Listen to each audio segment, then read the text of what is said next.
it is frightening to find yourself in the events of an active prophecy.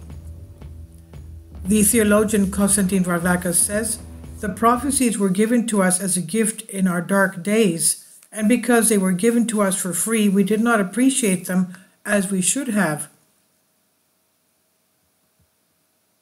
If we exclude the false prophets and the products they sell, hence the false prophecies, and all the centuries-old prophecies converge with the words of the Holy Bible and move in the same holy spiritual frequency towards life-giving repentance and the desire of our salvation for eternity.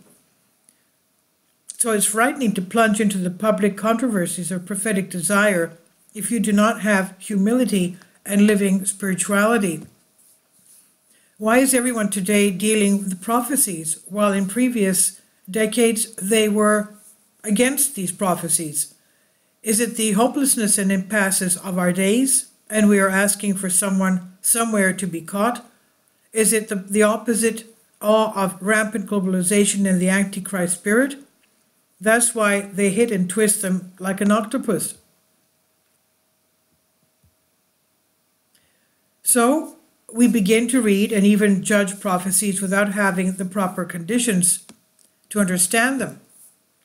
You cannot read and discern the content of the prophecies if you do not humbly accept, actively participate in the sacraments of the church, if you do not have repentance, if you do not have a clear confession, if you have spiritual anemia, lack of the blood of Christ.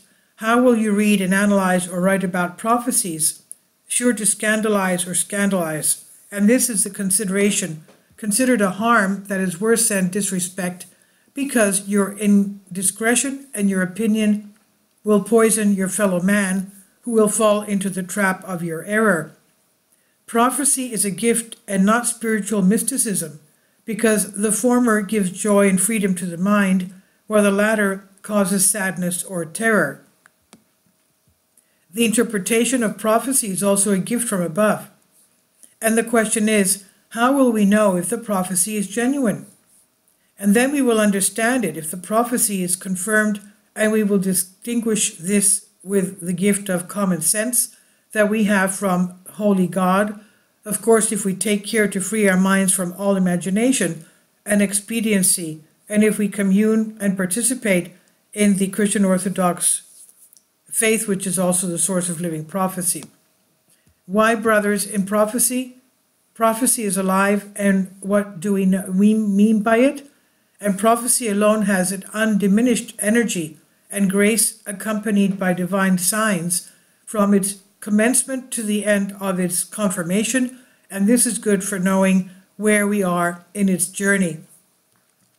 When the prophecy is confirmed, it is a praise of the Holy Triune God, who always acts correctly and educationally towards humanity. Woe to him who will distort the prophecy or play with it to gain his own benefit or followers, or to embellish his profile. Today we are condemned to live with the divinely inspired prophecies of our Holy Fathers, because they are already acting and educating, and the troubled brothers are often frightened and persecuted.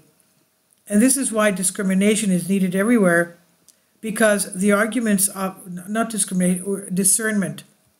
That's why we need discernment everywhere, because the arguments of improper management of the prophecies bring a pedagogy from above.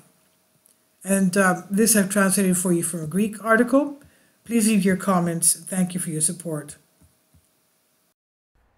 Kindly support my Patreon account.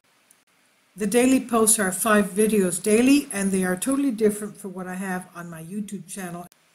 Thank you so much for your support, and that you find all my content so interesting. You'll find the Patreon account details in the description box below.